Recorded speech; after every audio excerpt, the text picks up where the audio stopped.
우리 하나님을 찬양할 때 우리 하나님께서는 기뻐 받으신 줄로 믿습니다. 우리 함께 하나님 말씀 보십시다. 신약 성경 골로새서 2장 2절로 10절 말씀 보겠습니다. 신약 성경 골로새서 2장 2절로 10절 말씀. 제가 가지고 있는 성경은 신약 성경 325쪽에 있습니다. 신약 성경 325쪽 골로새서 2장 2절부터 10절까지 제가 봉독하겠습니다.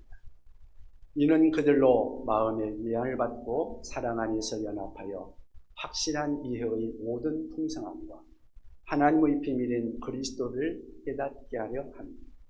그 안에는 지혜와 지식의 모든 보화가 감추어져 있습니다.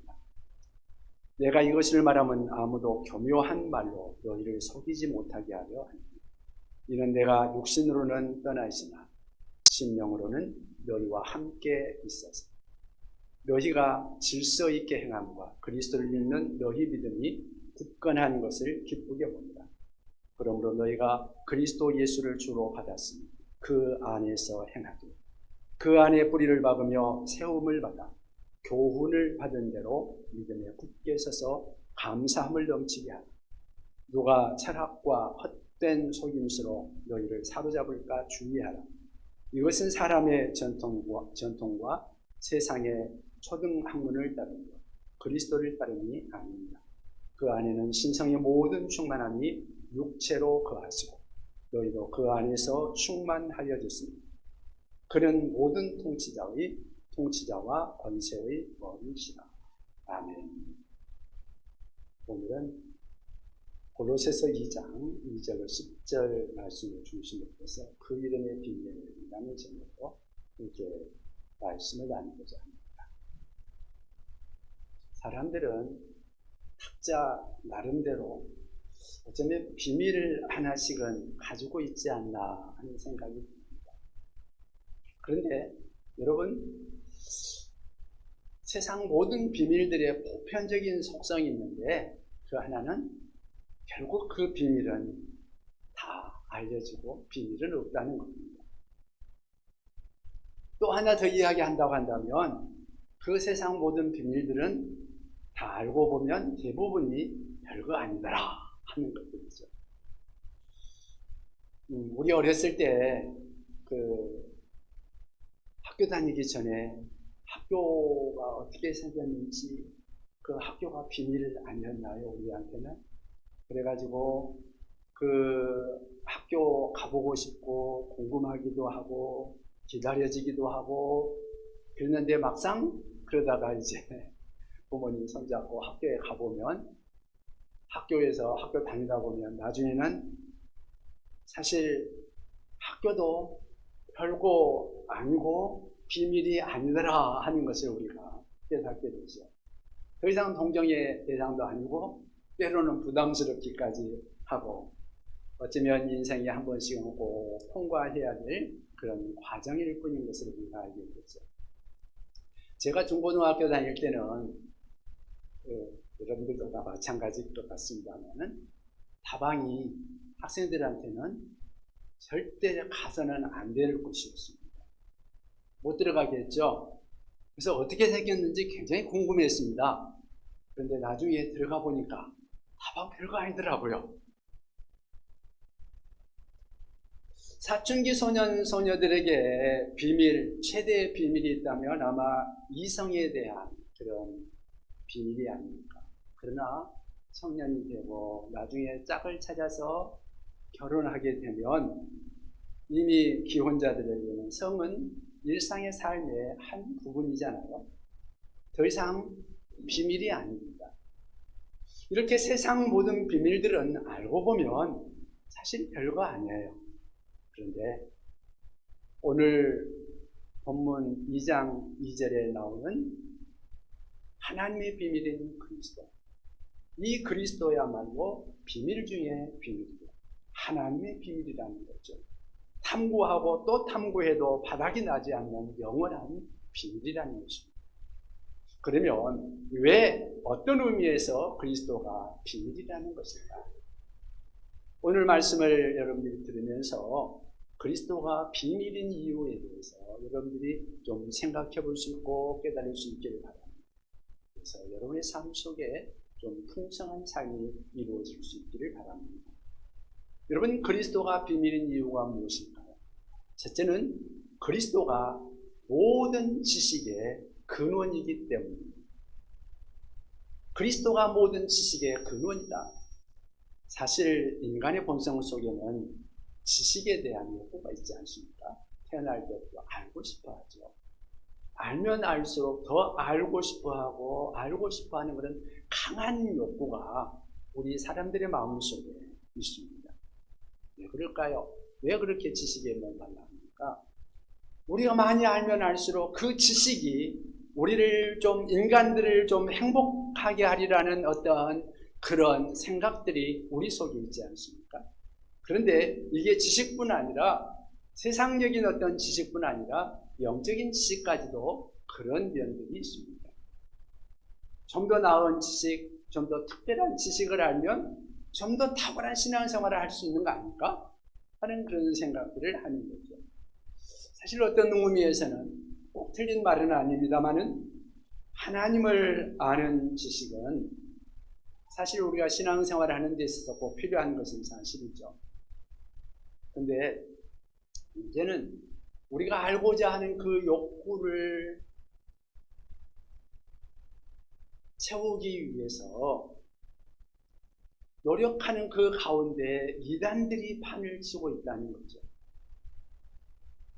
사실 우리나라에서 이단 중에 참 한때 우리나라를 떠들썩하게 했던 이단 많이 있죠. 그런데 최근에 우리나라에서 코로나 때 특별히 우리나라를 발칵 뒤집게 했던 신천지는요, 사실 비유풀이네 성경 공부를 하면서 사람들을 많이 미혹했습니다. 신천지가 특히 사람들을 많이 미혹하는 방법들이 어떤 것들이냐면, 교회 가운데 들어와가지고 교인들과 같이 신앙생활을 해요. 그러면서 아주 열심히 신앙생활을 하는 겁니다. 그러니까 목사님도 속고 교인들도 속고 다 속아요. 그 사람이 신앙이 좋은 사람이라고 생각하는 거예요. 그런데 어느 날 한 사람을 딱 보고는 이제 조금 친하게 지내다가 내가 어디서 전화가 딱 들려옵니다. 아, 선교사님. 그러면서 내가 같이 이야기하다가 내가 정말 잘 아는 선교사님인데 잠깐 들어와가지고 얘기했는데 참 훌륭하십니다.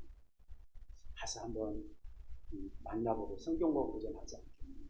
그래가지고 그 선교사님한테 가자고 성경 공부 끌고 가가지고 성경 공부했습니다. 그러다 보면 어느 날인가 신천지로 끌고 가는 그러한 현상이에요. 우리나라에서 얼마든지 많이 있었습니다. 여러분, 혹시 누군가가 우리 교회가 아닌 다른 곳에서 성경 공부하자고 말하는 사람이 있으면 절대 가기 전에 저 꼭 의논하고 가십시오. 절대 함부로 가지 마십시오. 여러분들이 정말 아무리 믿는 사람이라 할지라도 교회 밖에 다른 곳에서 성경 공부하지 않는 사람이 있으면 여러분들 조심하시고 반드시 교회 와서 저하고 상의를 좀 하고 가십니다. 여러분, 바울 사도 당시에 영지주의라고 하는 이단이 있었습니다. 그들도 교회 안에서 흑성을 부렸어요. 그들은 하나님이 계시를 통해서 영적인 특별한 지식을 준다고 그렇게 믿었던 사람들이에요. 그리고 예수님은 육체로 오신 분이 아니라 영적으로 오셨던 분이다. 그래가지고 그 영지주의 이단이 초대교회를 얼마나 힘들게 했는지 모릅니다. 그래서 바울 사도가 그런 거짓된 지식에 맞서서 성도들을 바로 세우기 위해서 이 골로새서를 기록하고 있는 것입니다. 그래서 예수 그리스도를 확실하게 깨우쳐주기 위해서 이 골로새서를 기록하고 있는 거죠. 우리 3절을 같이 한번 읽어볼까요? 3절 같이 읽어보겠습니다. 본문 3절입니다. 그 안에는 지혜와 지식의 모든 보화가 감추어져 있습니다. 아멘. 그 안에는 그런데 그는 누구일까요? 그가 바로 예수 그리스도를 말합니다. 예수 그리스도 안에 우리가 알아야 할 모든 지혜, 모든 지식이 존재한다는 것입니다. 왜냐하면 그리스도 그분이 바로 하나님이시기 때문에 그렇습니다. 모든 것을 아시는 전지하신 하나님, 예수님은 바로 그 하나님이십니다. 그분을 알면 하나님을 알고 그분을 알면 인간을 압니다. 그분을 알면 구원의 지식을 알고 우리 인생의 목적을 이해하게 됩니다. 여러분, 지혜는 지식을 적용하는 것을 지혜라고 하지 않습니까? 일종의 판단력이요, 살아가는 능력, 그것을 지혜라고 할 수 있습니다. 그런데 주변에 보면 어떤 세상의 지식들은 많이 가지고 있고 무식하기는 한데 실제적인 삶에 있어서는 지혜는 좀 부족한 그런 사람들이 있습니다. 그렇다면 그 많은 지식이 무슨 소용이 있겠습니까? 네, 여러분, 그리스도 안에는 우리가 마땅히 알아야 할 지식은 물론이고 우리가 세상을 살아가는 삶의 지혜까지 그분 안에 가득하다는 사실. 예수 안에 모든 지혜가 충만하고 지혜의 보물창고라고 할 수 있습니다. 그래서 성경은 그리스도 안에는 지혜와 지식의 모든 보화가 감추어져 있다고 말씀하고 있습니다. 그렇다면 여러분 생각해 보십시오. 그리스도를 떠나서 과연 우리가 어디에서 참된 지혜와 지식을 찾을 수 있겠습니까? 예수를 믿으면서도 그리스도가 내 안에 계심에도 불구하고 세상의 초등학문에서 인생의 해답을 하시겠습니까? 그렇다면 참으로 안타까운 일 아니겠어요? 큰 어리석은 일이죠. 우리 본문 2장 8절을 같이 다시 한번 보십시다. 본문 2장 8절 같이 읽겠습니다. 누가 철학과 헛된 속임수로 너희를 사로잡을까 주의하라. 이것은 사람의 전통과 세상의 초등학문을 따르는 것, 그리스도를 따르니 아닙니다. 아멘.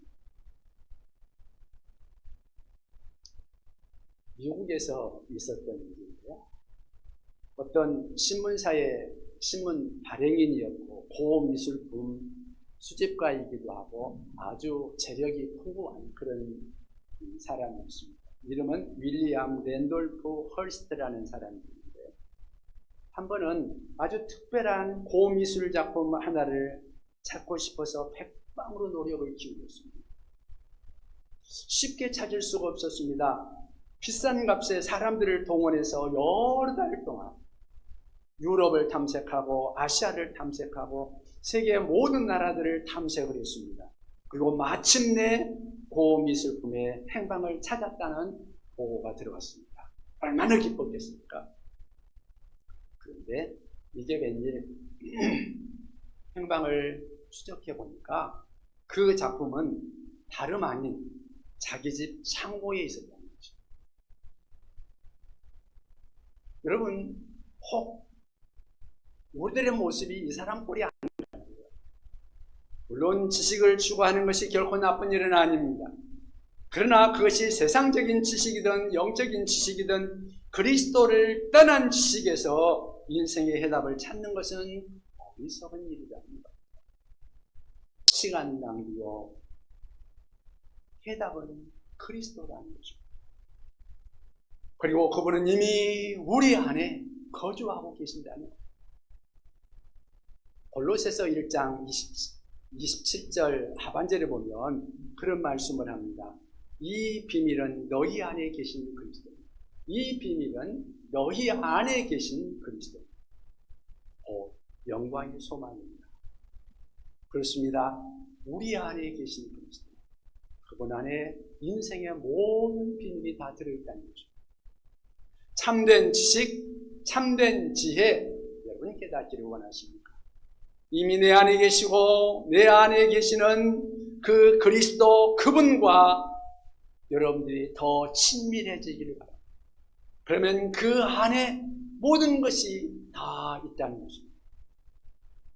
그 예수 그리스도 안에 모든 것이 들어있다는 것을 기억하고 그분을 더 알아가시고 그분과 좀 더 많은 시간을 보내시고 그분을 더 추구하시고 그분에게 더 집중할 수 있게 합니다.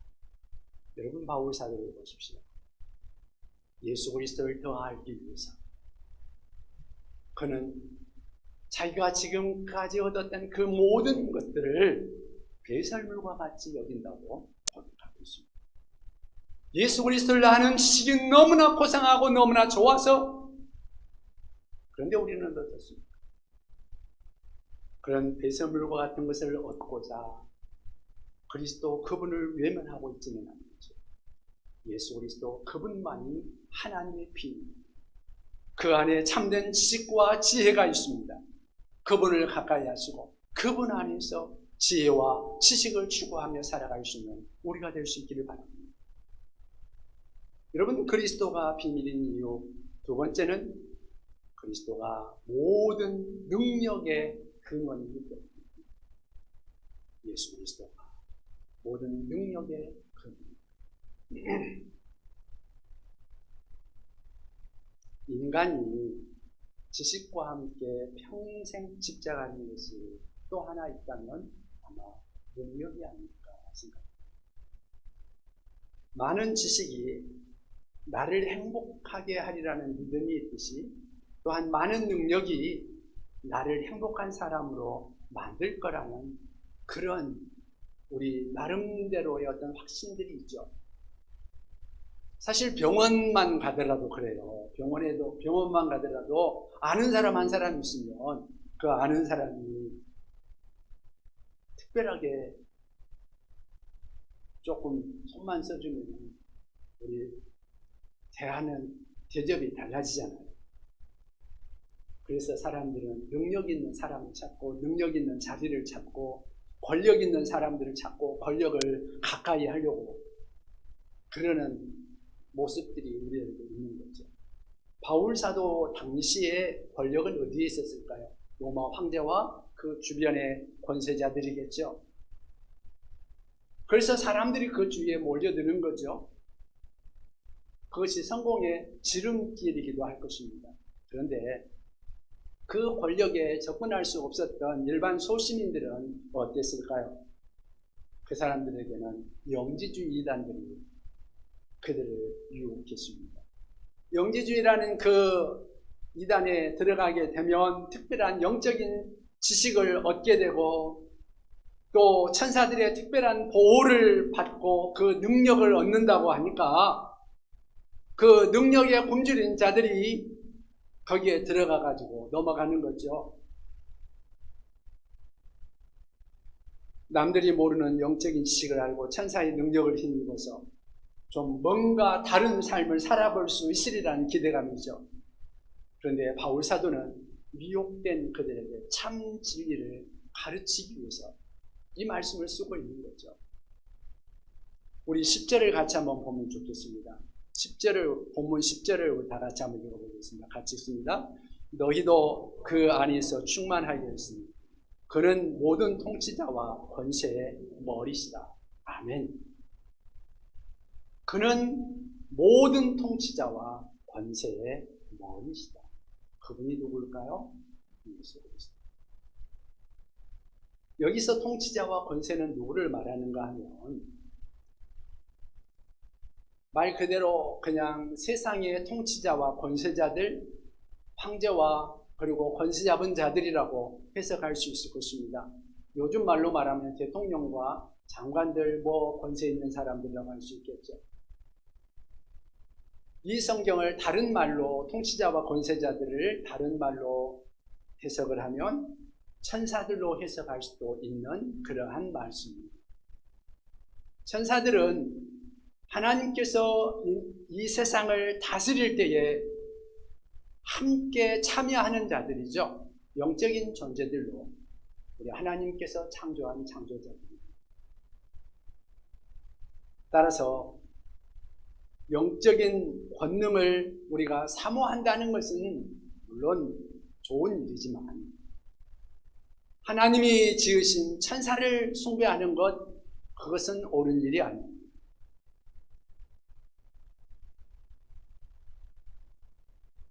모든 본인은 것, 그 모든 세상의 것들은 다 하나님이 창조하신 것이고 천사들도 하나님이 창조하신 것이고 또 모든 권세자들도 이 세상에만 속한 것이고 하늘의 그 천사들도 하나님께 속한 자들이죠. 그래서 오늘 성경은 말하기를 통치자와 권세의 머리를 누구라고요? 그분이시랍니다. 그분이 누구예요? 예수 그리스도. 예수 그리스도, 그분이 하늘과 땅 보이는 것들과 보이지 않는 모든 것들의 권세의 머리가 되신다. 오늘 성경은 우리에게 말씀하십니다. 우리가 진정 주목하고 경배하고 사모해야 될 대상은 이 세상의 권세나 이 세상의 어떤 것이 아니다. 천사도 아니다. 오직 한 분 누구예요? 예수님은 천사를 지으신 분이고 이 세상을 통치하시는 분이십니다. 모든 능력의 근원이 되시는 분이십니다. 그러므로 여러분 미혹당하지 않도록 조심하시기 바랍니다. 사실 천사 숭배하고 황제를 숭배하고 집정관 주변을 맴돌았던 그 당시의 사람들의 실수가 그 당시에 그 사람들만의 실수인가? 오늘 이 시대를 살아가는 우리들의 모습은 다른가? 사실 무늬만 달랐지 오늘도 우리가 그것들을 좋아하는 것은 별반 다름이 없지 않나요? 여러분 꼭 기억하시기 바랍니다. 인류가 접근하고 싶어하는 모든 통치자와 권세자의 머리, 그 머리는 예수 그리스도라는 것입니다. 온갖 좋은 은사와 온갖 좋은 선물 다 예수 그리스도 그분이 우리에게 주실 수 있다는 것입니다. 그러니까 두렵고 힘들 때마다 예수 그리스도를 붙들 수 있기를 바랍니다. 그런데 그 놀라운 권세를 가지신 예수 그리스도 그분을 만나면 우리가 그토록 갈망하던 그 권세를 사용하는 것이 달라집니다. 예수님을 만나보면요, 그 많은 권세와 권력을 가지고 있으면서도 그것을 가지고 다른 사람 위에 군림하고 압제하고 자기가 권세를 누리는 데 쓰지 않고 오히려 힘없는 자, 약한 자들을 섬기는 데 사용하고 있습니다. 예수님의 능력은 자신을 십자가에 못 박고 다른 사람들을 힘없는 자들을 살리는 그러한 능력입니다. 용서의 능력이요 섬김의 능력이라고 할 수 있습니다. 여러분 혹시 배너를 보신 분 있는지 모르겠습니다. 영화 배너를 보면 주인공 배너가 살아가면서 변하잖아요. 처음에는 자기 원수를 갚기 위해서 복수를 하기 위해서 몸부림치면서 그렇게 살아가는데 그래서 마침내 권세도 얻고 원수를 갚죠. 그 능력을 얻고 복수를 하고 나는데 마지막 남는 건 뭐예요? 아무것도 남는 게 없는. 그런데 반면에 예수 그리스도의 능력은 섬기고 용서하는 능력이라는 겁니다. 그리고 그 결과는 기쁨과 감사가 나온다는 거죠.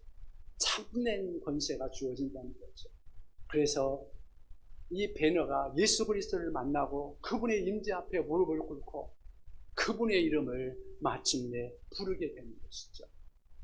여러분, 예수 그리스도의 능력은 십자가에서 찬란하게 빛을 발하셨습니다.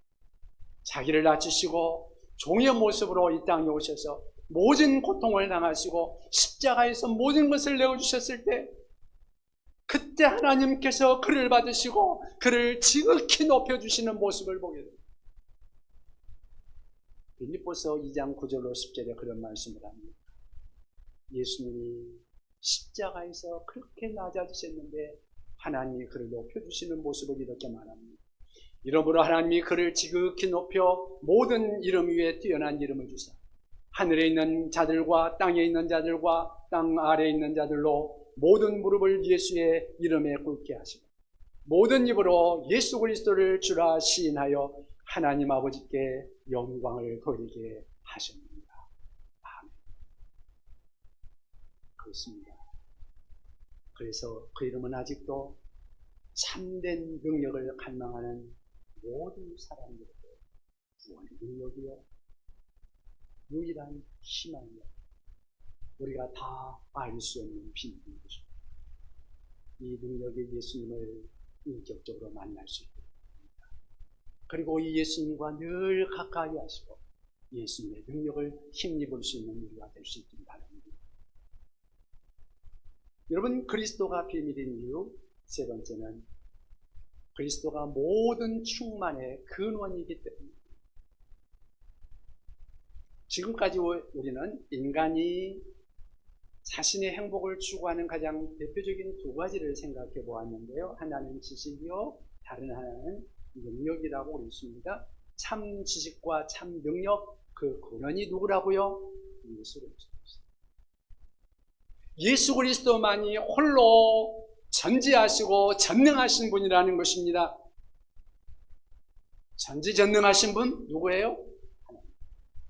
우리 예수님이 바로 전지전능하신 분이십니다. 그러면 인간의 행복을 추구하기 위해서 지식과 권력 두 가지만 필요한가? 사람들이 그 두 가지만 추구하는가? 아니죠. 그 외에도 인간이 추구하는 것들이 참 많이 있죠. 또 사람들에 따라서 어떤 사람은 건강을 추구하고, 어떤 사람은 명예를, 어떤 사람은 부귀와 영화를, 어떤 사람은 많은 사람들을, 어떤 사람들은 이런 것 저런 것 추구하는 것들이 참 많이 있을 것입니다. 그런데 놀라운 사실은 예수 그리스도가 이 모든 것의 근원이라는 사실. 그래서 우리가 참으로 예수 그리스도 안에 거하기만 하면 우리가 갈망하던 모든 것들로 충만할 수 있다는 것입니다.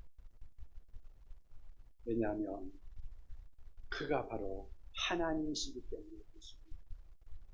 그 안에 모든 것이, 예수 그리스도 안에, 하나님 안에 모든 것이 있기 때문에 그렇습니다.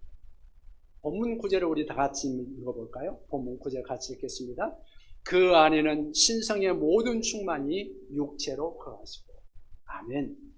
그 안에, 예수 그리스도 안에 신성의 모든 충만이 거하신다. 예수 그리스도가 육체로 이 땅에 계셨는데도 육체 안에 모든, 예수 그리스도 안에 모든 충만이 그 안에 계신다. 충만이라는 단어는 이 성경에는 헬라어로 플레로마라는 단어가 쓰고 있습니다. 이 말 뜻은 어떤 공간이나 빈틈이 없이 가득 채워진 상태를 뜻합니다. 여러분, 컵에 물이 충만해지면 그냥 꽉 차가지고 나중에 넘치잖아요. 그와 같은 것을 충만이라는 의미로 사용됐다는 말이죠.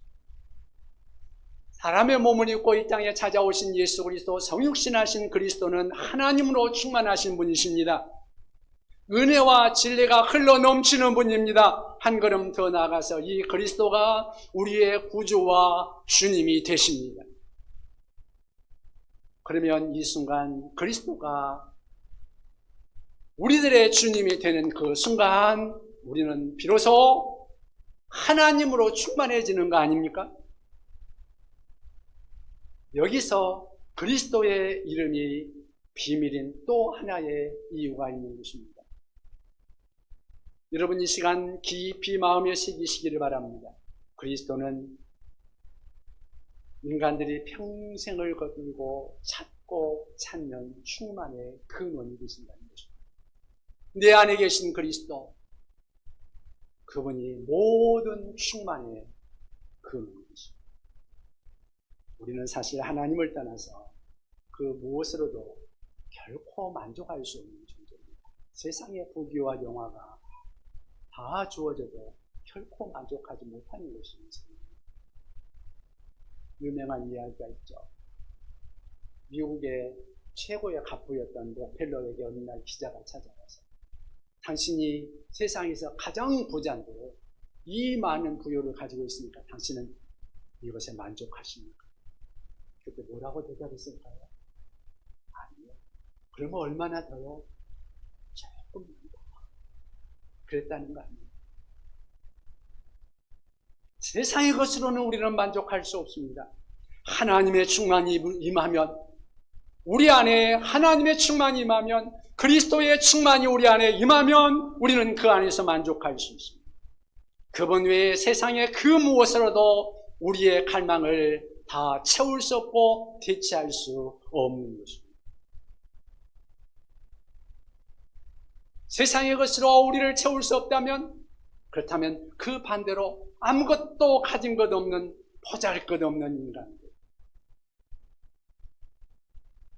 아무것도 없는 사람들에게 그 사람 위에 하나님의 충만이 임하면 만족이 임할 수 있을까요?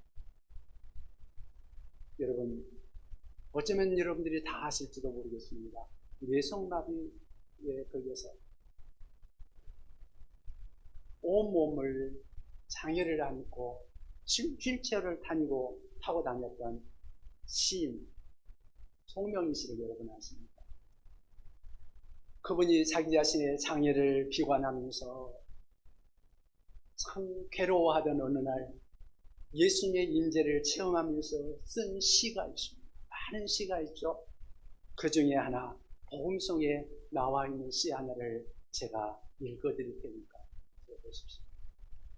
예수 그 이름 나는 말할 수 없는, 그 이름 속에 있는 비밀을, 그 이름 속에 있는 사랑, 그 사랑을 말할 수 없어서 그 풍부함 표현 못해서 비밀이 되었네. 그 이름 비밀이 되었네. 사람들 그 이름 건축자의 버린 돌처럼 버렸지만 내 마음에 새겨진 이름은 아름다운 곳. 내게 있는 귀한 비밀, 오 나는 말할 수 없는 그 이름의 비밀을, 그 이름의 사랑. 모든 것을 가진 사람이 아닙니다. 아무것도 없고 몸에 뇌성마비로 몸마저도 가누지 못하는 사람. 그런데 그분이 그 이름의 비밀을 찬양하고 있습니다. 그분의 이름은 비밀입니다. 우리가 평생을 걸고 탐색하고 찾고 구해도 다 헤아릴 수 없는 비밀입니다. 세상의 모든 비밀이 끝나도 영원까지 계속될 비밀입니다. 우리가 체험한 구원의 기쁨, 섬김의 기쁨, 다양한 은혜의 기쁨, 그분의 이름이 지닌 영광 중에서 어쩌면 작은 조각에 불과합니다. 그래서 우리는 그분의 이름을 소중히 여겨야 합니다.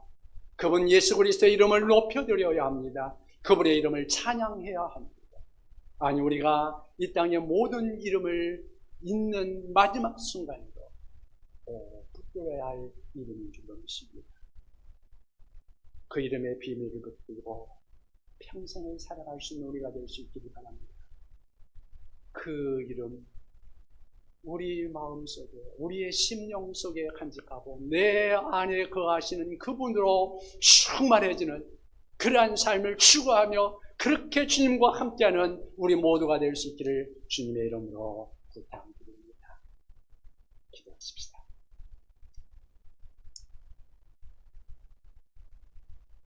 하나님 아버지, 오늘 이 시간에 예수 그리스도 그 이름의 비밀을 우리가 함께 나누었습니다.